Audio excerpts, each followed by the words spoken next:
Franck Dubosc, à 2h22, exactement, retenez cet horaire, cette nuit, je me suis réveillé et votre visage m'est apparu. Votre rire résonnait au loin, vous sembliez radieux, souriant. Je me suis dit, Ariel, tu penses trop au boulot, tu vas faire un burn-out. Et je me suis rendormi. Une deuxième fois, votre image m'a tiré du sommeil. Vous étiez en slip français, comme dans votre personnage de Patrick Chirac dans Camping. Et il était 4h44. Étrange certes, mais le plus fou était à venir. Mon fils, à son réveil, me dit « Papa, tu sais, j'aime bien Franck Dubosc ». Il était exactement 7h77. Mais peu importe.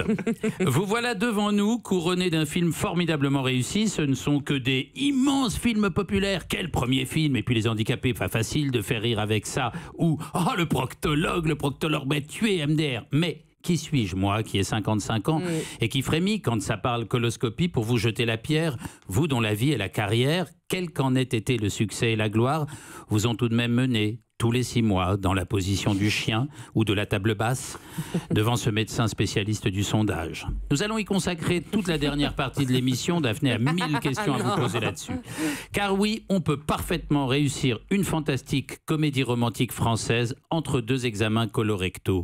J'oserais même dire, avec un goût très douteux, que tout avec ce film est une affaire d'orifice, puisqu'en plus d'un succès critique, il jouit aussi d'un très bon bouche à oreille. Oh non.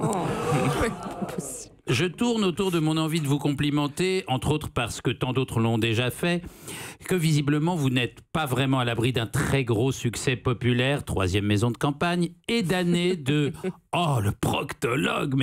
mais aussi parce que ce Tout le monde debout, lancé un soir de Téléthon par François Feldman à un public d'handicapés, monté dans tous les bêtisiers, eh ben, il était resté en travers de la gorge de la France entière. Et c'est avec l'une des plus grandes gaffes nationales, gaffe innocente et sans malice, que vous avez fabriqué un titre qui va sans doute rester dans l'histoire, et François Feldman avec elle. Je voulais donc vous recommander un livre, en fait. Un livre qui sort les derniers jours, là, écrit par le philosophe Jérôme Lèbre, aux éditions Des Clés de Brouwer. Éloge de l'immobilité. Le prisonnier, l'écolier, l'handicapé, le malade, le mort, l'immobilité serait un état pénible, subi dans un monde d'accélération permanente. Pourtant, s'arrêter pour méditer, contempler, c'est enfin commencer à maîtriser sa vie. Vous le savez peut-être, vous vous êtes reposé à un moment. Mais Jérôme Lèbre va plus loin. Il nous recommande d'être debout, immobile, oui, debout et statique comme les pères de l'Église, comme Nuit debout, comme Gandhi, à la fois dans le mouvement et dans le repos, tout le monde debout. Est-ce que ce film, finalement, ne raconte pas votre autre découverte d'après 50 ans, celle du fait que l'on va de plus en plus vers l'immobilité? Merci Ariel. Vous pouvez répondre maintenant ou plus tard?